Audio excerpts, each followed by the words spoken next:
She dropped out of high school to follow her dreams, working her way through comedy clubs and assorted odd jobs while waiting to hit the big time. And it all paid off. An American Comedy Award for Best Female Stand-Up Comic, and her name on Comedy Central's list of the 100 greatest stand-ups of all time. She's been seen on The Tonight Show, has headlined multiple award-winning cable TV specials, and is a panelist on the hit National Public Radio quiz show, Wait, Wait, Don't Tell Me.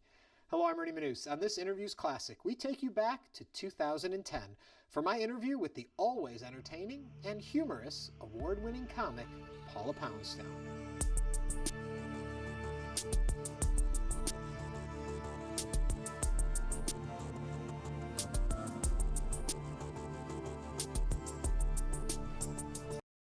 Through your career?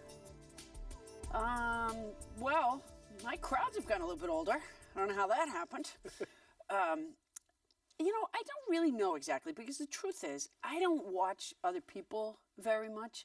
And my own crowd really has been, there were people who came up to me last night in Houston that said, I saw you, you know, in San Francisco in the early 80s. There was this person who came up last night and said, I saw you the first time you were on the Tonight Show with Johnny Carson. So a lot of my crowd has kind of, you know, been with me forever. I'm told that it's a little more rough and tumble, like in the clubs. I was lucky because I started in, I think it was June of 1979. And it was the very, very beginning of what my brethren and I refer to as the comedy renaissance, when people were sort of became interested again in that form of entertainment. And so, you know, I worked through some really fun years of audience, you know, where they would just go with anything you said. You know, you didn't even have to be funny. In fact, there were a lot of guys who, frankly, were just awful. Now, it's hard to say whether I was or not, but I worked with guys that were just terrible. Now, you know, big producers, big writers, big stars, and... Well, what is that phenomenon? Because I think we've all sat in a club or seen a comedian, you're like, they're not funny, but the crowd's going. So what is the magic of getting that crowd to respond if the material isn't there? I'm not sure. That's a good question. I mean, it has to do with the delivery. My feeling is that the whole thing, regardless of what words I say, the whole thing is my relationship with the audience. And once you've established that, you really can kind of, you know, say and do stuff that, you know, people will tell me stuff I used to say or that they've heard me say before, and I'm like, whew, boy. I had somebody on our crew say to me that they wanted me to ask you, they saw your show in Dallas in '88, and they were wondering if you remembered their girlfriend because she had gloves on. And I'm like, yes. Yeah, you do remember that, right? Yes, her I remember. No, I have a terrible memory. I really felt for Sarah Palin over the hand thing with writing the things on the hand. I got to tell you, I don't share her views on many topics, but I certainly am sympathetic with, it's not having a view, it's just not remembering in the moment what it is. Yeah. What bothers me about it is she was at a podium. She could have just brought it on paper. She didn't need Well, I guess. But look how many people have talked about it and been interested. I wondered if it wasn't some sort of clever ploy to, you know, I don't know, to kind of wheedle Sarah Palin further into the American consciousness. I actually think it was, you know, one of those kind of nutty, smart things that she does. Let me take you way back. True or false that your whole comedy career began in kindergarten? Well, Mrs. Bump, who I love and saw just recently, my kindergarten teacher, she wrote in the summary letter in May of 1965, I believe it was. It was like in lieu of a report card. The first sentence of the last paragraph was, I've enjoyed many of Paula's humorous comments about our activities. So apparently I was doing a tight 5 on Play-Doh. I still remember we had to have a pencil box, and I remember specifically that mine was a Velveeta cheese box, and you put it in, you know, what they would now refer to as the cubby. Well, and I bring that up because I wonder, simply somebody writing something like that down, and your parents or people around you seeing that and knowing it, if that starts you on a path. I kind of think it does, although in the first grade, Miss Carter wrote that I was prone to emotional outbursts and that my handwriting was very poor. you know, in the first grade, how good is anybody's handwriting after all? You were holding a pencil that was the size of a tree. I was a slight child. Yeah, that one didn't take me as far, that particular comment. But I think it probably does. I think it probably does, you know. I probably should have done a better job telling my children what they were good at when they were little. Apparently, my oldest daughter was told at a very young age that her sitting in a chair and doing nothing was excellent. And she has taken to She's that, been hasn't honing it with pride ever since. At what point, because at the time you were coming up in this business, female comics were few and far between. So where did you think, I can make a living at this? This is something I want to do. I'm not sure that I thought necessarily a lot about making a living at it in the very, very beginning. And I never thought about the kind of percentage of male, female. Just never. I mean, I had no interest. It didn't matter. And now it's still unbalanced in terms of the amount of guys doing it, the amount of women doing it. But I would still say it doesn't matter. I think it mattered a lot when Phyllis Diller was working. I think it mattered a lot when Joan Rivers first started. And I think that part of the way they do what they do was formed by that fact. You know, they worked in strip clubs and stuff like that back then. There weren't really comedy clubs per se. And so, you know, when you go on after someone who just stripped naked and you're a woman and you're not planning on doing that, I do think it puts you in an awkward position. Yeah, to say the least. Yeah, so then I think it meant a lot. Now it doesn't mean anything at all. But, you know, I don't know what I thought I was going to do. You know, I started when I was 19. I even now, at 50, I don't think things out that well. But at 19, there was, you know, I didn't think of the day after and the day after. Rode a bus from Massachusetts to California and stopped along the way and worked comedy clubs? Yeah. True? Yeah, I got on the, you know, Greyhound bus. There used to be a thing called the Ameripass. You could buy for $150. You go anywhere you wanted for a month. Forgot about that, yeah. And I would do this thing where I had some brethren that were Boston comics that had gone around the country a little bit, and so I knew the names of a handful of places that I might check out. And I would take the bus to, say, Denver, for example. And when I got to the Denver bus station, I would store my stuff in a locker, and then I would check the schedule, and I would find out a bus that left at night that went 4 hours away. And so I would go, I'd find the nightclub, I'd go maybe tell jokes, do whatever, hook up with some people. And then I would come back to the bus station, take that bus 4 hours away, sit on the bench till the bus going back to Denver came by. And in this way, I got my 8 hours of sleep. So you can see, I didn't plan very far in advance. Yeah, there wasn't like a lot of savings involved. So when do you hit the point that you realize this could be your career? I mean, it's a fun journey, an adventure, but it could be your life. I haven't committed yet. I'm still thinking things could shake out differently, but I don't know. I mean, I wasn't able to... Well, I mean, it depends what you call making a living. You know, before you have kids, before you have any responsibilities, you know, making a living is actually fairly easy. I didn't really have a huge overhead when I was young, so I've been telling... $150 a month. Yeah, well, exactly. Yeah. You know, I've been working for maybe a couple of years before I was able to, you know, quit my day job, as it were, and it was good because I had some amount of day jobs. Yeah. You know, which that's important, I think, both to be a functional adult and also just to have. I mean, if you were just a stand-up comic for your whole life, you don't really have anything to say to your audience. You know what I mean? Because you got so little in common with them. It's just, you know, gee, I had people watching me and laughing my whole life. That doesn't really work. And also, it gives you something to draw on, having those well, day precisely, jobs. Yeah. And you know, I think unless you've waited tables, I don't think you should eat in a restaurant. When did you know that it was connecting with the masses? When did you know? Oh, I don't know connect who I with am. the masses. There is a point where your name went from being just something people that knew you knew to people who didn't know you knew. Well, yeah. I mean, it's grown. I mean, I've never had mass appeal, but certainly it's grown. one of the banes of my existence is I do Twitter and I do Facebook, and I do it solely for the purpose of connecting with audience members, really to kind of bypass the gatekeepers a little bit, so that I can just tell people I'm going to be at the blah, blah, blah, and the people who might see me at the blah, blah, blah will be able to know that and come down. That's all I want out of it. I like writing jokes, so I write jokes for Twitter. I pride myself in never having said I'm in the shower. It's, I just write jokes, and the jokes are, in fact, autobiographical. And I make little films I have a YouTube channel, and I make little films, and I work at it so hard. I have what I like to think of as a brilliant film about Thanksgiving.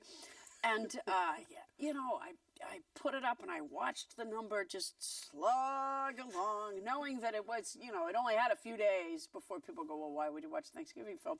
Whereas, someone can have a film of their goldfish eliminating waste.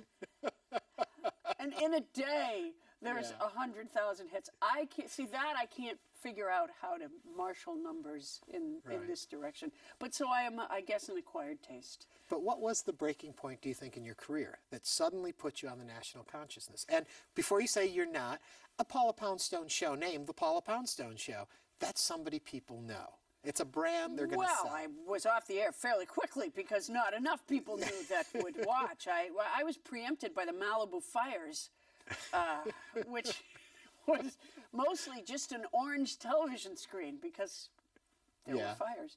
I don't really know. I mean, there was never anything, sort of meteoric. I did a lot of, well, not a lot, but I did some Tonight shows when I was younger. I think I did a couple with Johnny Carson.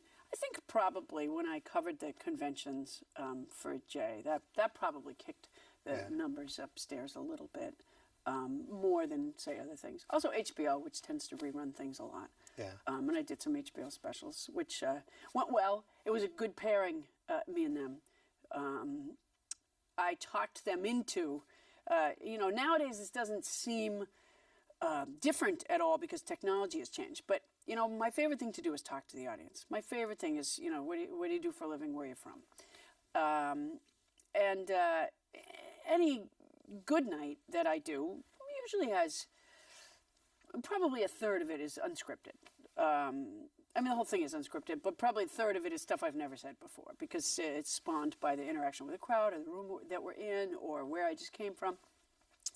So when I got hired to do a special for HBO, they didn't want to let me talk to the crowd because in those days, miking things was different than it is now. And they actually said to me, well, it's different in a nightclub than it is on television. They didn't think I could make it work. And boy, there's very few battles that I even bother fighting. But that one I really kind of stuck to my guns. I said, well, I don't know why you would hire me if you're not going to let me talk to the crowd, since that's the fun part. Right. And so I kind of, I won that argument. And then there I was on stage. It was a theater in San Francisco, and we practiced. The practice was there were boom mic guys that, held the long stick with the furry thing on the end. I would pretend to talk to a production assistant in a chair, and the boom mic guy had to practice running to, get over there. And they mic'd the crowd from overhead as well. But anyway, so they put some expense and some time and effort into this technology. And now the show's going, and there's somebody over this way, and I engaged them in conversation. It was a woman who had made a noise about a lawyer. And she made a bad noise, like she didn't like lawyers, and I asked her why. And I kind of pushed her to get her to tell me more information about why she didn't like lawyers. It came out that her mother had an accident wherein they had to use a lawyer, and I pushed her to tell me what the accident was, and finally she blurted out that her mother had fallen in some sort of a car repair place and ripped her face off on a loop rack. Well, this is a comedy show, and now I've made this woman tell this horrible thing, and I literally just went, ah! And the whole crowd went up. It was the most macabre thing. If you had scripted it out and said, and now make the lady tell the awful thing, people would say, well, no, don't do that. All I could picture was the people at HBO and how angry they were going to be with me for making this lady tell this awful thing. But in fact, it ended up, people to this day come up and say, oh, do you remember the night with the lady with the loop rack? Or that was the thing that turned them on to me. So I guess, in answer to your earlier question, about what made me more familiar to viewers, I think it would be that woman suffering. Yeah, that poor woman. Yeah, the woman whose face came off. Now, when you talk about the talking to the audience and having no idea what they're going to say, because in a lot of stuff that I read, people are always questioning, oh, their plants. She has plants there and all of that. People often say to me, you don't bring notes or anything to your interviews. And for me, the challenge is, in this few moments together, can we get the conversation going? And it's almost like jumping off a cliff each time. Will it work? Won't it work? And I've got to imagine that's like what it feels like for you. It's the fun of it. It's the joy of it. And there's times where, if somebody, I say, what do you do for a living? When someone tells me that there's some sort of a data programmer, a data analyst, or something computery, I do tend to glaze over. But, then I ask them, where they met the guy they're with. I take a quick turn from that one. But yeah, that's the fun part. And after all, I mean, people are so amazed by that. They're like, ooh, and then you don't. But we have conversations all day long, which are hopefully not totally unstimulating, and yet. And hopefully not scripted. So few of us look at notes. Yes, well. Although I should talk to my son that way. Honey, did you do your homework? And then leave space for the lie right underneath. Yeah, there you go. They talk often about psychics from the turn of the century, back in the 1900s psychics and all of that, how they Someone read talks an often audience. about this? Yeah, often to me, we talk about these things. And they say they read people. That's what the secret was. They could look at the audience and they knew from looking and behavior. And I wonder if some of those kind of skills have developed. You can look at that audience and that person there is going to have the story I want. And that has it. No, I often get credit. I hear my manager tell people that I just know how to pick the people. It is absolutely untrue. I sometimes am drawn to, and I would say this is probably unsuccessful more times than it's successful. I am drawn to people who look angry. People who are sitting, the guys that are like this, and clearly their wives or their girlfriends said to them, all right, we'll watch football tomorrow if we can go see this thing tonight. And he's been dragged kicking and screaming to something he doesn't want to go to. Those often intrigue me. I don't know that they're better, interviews, for lack of a better word, than someone more interesting or stimulating in the room. But I tend to be drawn to, I could have a full house and one empty chair up front, and all I can think about is that empty chair. I'm wondering why that person didn't come. What I said that made that person leave, if it was the guy beside the empty chair that said something and then that person left. See, this worries me greatly because if I'm ever at a show, I hate to be pulled from an audience. I hate to be called on, all that. And so whenever they start to do that, I always try and look uninterested and kind of like, because I think they're going to think, oh, he's not going to have fun with this. We'll pick someone who looks like they're into it. Oh, yeah. No, in now my I'm really show, worried in your show. In my show, that would be the same thing as like from the old Welcome Back, Kotter. Oh. You would be the Horshack. That would be the one you're going to pick. Yeah. When we talk about this kind of interaction with the audience, you didn't always do that in comedy. You had your set jokes. When did it tried start to really shift? hard in the beginning to have, because when I first started out, we'd do open mic nights where anybody could do 5 minutes. You go sign up at the club and you'd be allowed on to do your 5 minutes. And I would, at the time I bussed tables for a living, which is really the most appropriately suited job I've ever done. I would type my jokes on the back of, we had, at the restaurant I worked at, we had placemats that had the menu on them, and when they would change the prices, they would just have stacks of these in the basement. So this is even before recycle reuse was such a part of our lives. But I would type my jokes on the back of these menus and spend all day long. I'd be bussing tables, and my lips would be moving because I'd be memorizing my act, and then I'd go on stage, and invariably it would all go out of my head. Usually because something distracted me, or because somebody said something and that, distracted me. And I would say to myself afterwards, that this was a bad thing, that why didn't I stick to what's the matter with me that I can't stick to this thing? I can't remember at what point I discovered that that's the fun part. Yeah. And oftentimes when I would forget what I was going to say, it actually I would think of something to say that was funny or have an exchange with somebody that was funny, but I still kept thinking that this was a terrible mark of unprofessionalism. And somewhere along the way I discovered it was the fun part. I would love to be in plays or do, more acting sort of things. I cannot, however, imagine doing the same thing night after night without just dying of boredom and phoniness. Yeah. Very early in your career, though, you did a film.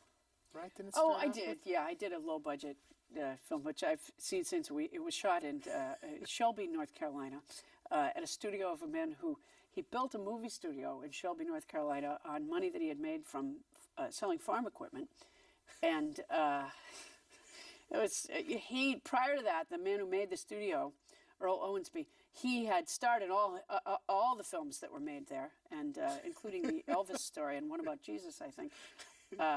And so, anyways, I made this low-budget film there, and they used a lot of the North Carolinians, of course. And at the time, I really thought that I was the pro from Dover. I was the talent that they had brought in. I've since seen the film because somebody found it as a joke and sent it to me, and it's painful to watch me. And I gotta say, the North Carolinians were great, and I never had any perception at the time that I could have been the clinker, but I was. Okay, I'm going to zip you way forward now. Wait, don't tell me. Boy, what a phenomenon this show has become. It's a really fun show. You know, people like to keep up with what's going on in the world, and it's a weekly news quiz show on NPR that includes questions about, really truly major topics, things that are important, and then it is peppered with, news of the silly, the questions that most of us can't answer, I think what people tell me is it's on usually on weekend mornings. People tell me that they do their laundry to it, or they do their breakfast dishes to it, or if they're in the car, they do their errands to it, and they like this. But it's also a really cheating way of figuring out what's going on in the world. Does it surprise you the attention radio is getting again? Well, yes and no. Radio is a wasted medium. It's a great medium. It's funny how Twitter has this thing. It's 140 characters, and people are so pleased with themselves over mastering the 140 characters. Radio is this very dimensional thing that just gets thrown away, and it's too bad. This is I think Wait, Don't Tell Me is a very good show. And by the way, having little or nothing to do with me. I mean, they conceived of it and made it before I came along. But there's every now and then you'll somehow stumble on a radio play, or I'm a huge fan of NPR. Where they use the sound and the reporters know to, masterfully how to include those elements in what they're doing. And as a listener, I just find it really, really rich and informative. I'm so glad it's there. And I don't even allow my children to listen to the radio outside of that. Not because I mind the music, by the way, even the, really lyrics that I'm not necessarily a fan of, but because I can't stand the people who talk in between and the commercials, Yeah. And for my kids, it's like it's a cheating kind of a pleasure. Like every now and then I get in the car when I've been away and I notice that the radio is in fact dialed to something other than NPR. But even my kids, when we've occasionally listened for a few minutes, even my kids will go, okay, we'll turn it off that now, because they can't stand those commercials either. Yeah. Do they get the idea that you're a showbiz mom? I keep trying to impress them. I tell them over and over again that I say to them, I'll say, some people actually try to dress like me. And they go, oh, they do not. And I say, no, I'm a part of America's pop culture. And they say, oh, you are not. They don't believe anything I tell them. Well, maybe I've exaggerated it. Maybe I've tried to make myself seem... The other day, a friend of mine was trying to teach me how to read a compass, which, by the way, people have tried to teach me before. And I have like a mental block. I was really not... My daughter picked it up right away and seemed to understand it. And eventually, they just started to talk around me. And I finally said, as he was telling me that, the North is on the top of the map, I said to him, some people have said that I was a genius.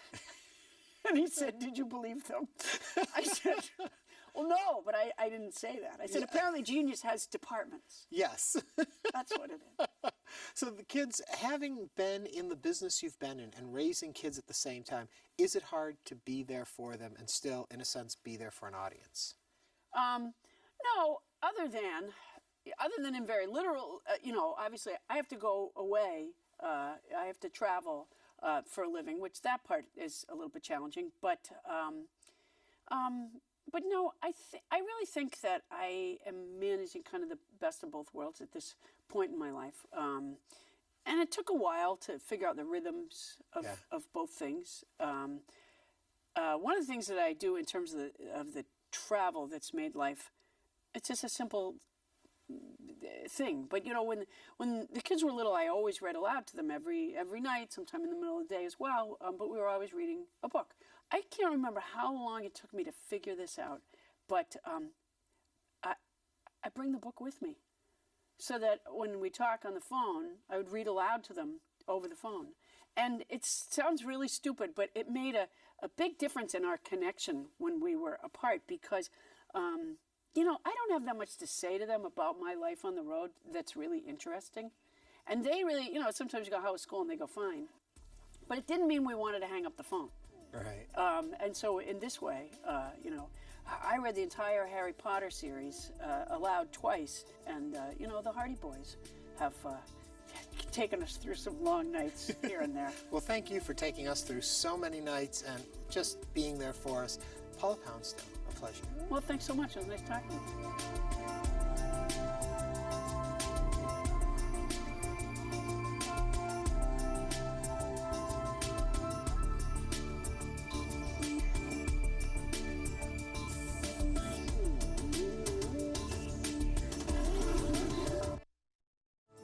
If you would like to learn more about our guests or watch other episodes of Interviews, visit our website at houstonpublicmedia.org/interviews.